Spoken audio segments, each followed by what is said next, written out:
কৃষক আন্দোলন দেখিয়ে দিয়েছে ন্যায় এবং সত্যের জয়। এইটার জন্য আমরা গত 15 মাস লড়াই করেছি ত্রিপুরাতেও, কিন্তু ত্রিপুরার যে কৃষকদের অবস্থা, এই 45 মাসের বিজেপির শাসনে সবচেয়ে করুণ অবস্থা আজকে রাজ্যের কৃষকদের।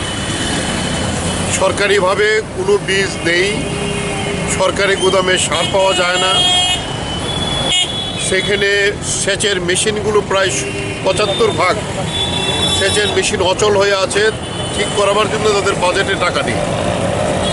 এই গেল ধানের অবস্থা।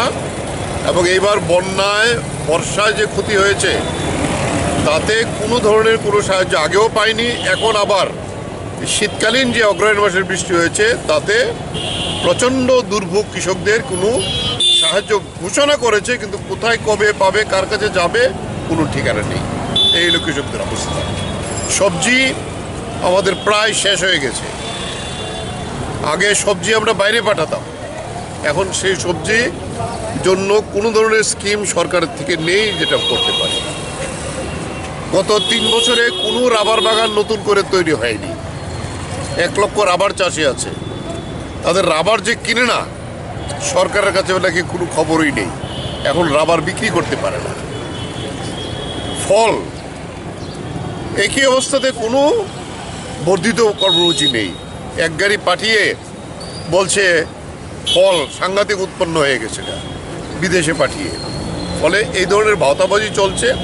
মুখ্যমন্ত্রী নিজে বলছেন, কৃষিমন্ত্রী বলছেন ধান করে লাভ হবে না, অন্য ফসল করুন। ধানের জমিতে অন্য ফসল হয় না সব জায়গাতে। ফলে সেই জায়গায় ধানের যে স্কিম আছে SRI, এটা প্রায় বন্ধের অবস্থা। দুগ্ধ কোঅপারেটিভগুলো, গ্রামীণ যে 100-র উপরে দুগ্ধ কোঅপারেটিভ ছিল সেটা বন্ধ হয়ে গেছে। কেন? গোমতী দুধ কিনে না, কিংবা গোমতীর নাকি এখন টাকা নেই। ফলে এই জায়গায় দাঁড়িয়ে আমরা বলবো যে গোটা রাজ্যের কৃষকদের যে অবস্থা, এইটা নিয়ে আমরা 10 দফা দাবি তৈরি করেছি। এই দাবির ভিত্তিতে আগামী 24 তারিখ শুক্রবার আগরতলায় বিরাট মহাসমাবেশ আমরা করব। প্যারাডাইস চমনিতে আমাদের জমায়েত হবে। সেই জমায়েত থেকে শুরু করে আমরা মিছিল করে রবীন্দ্রভবনে গিয়ে আমাদের হবে।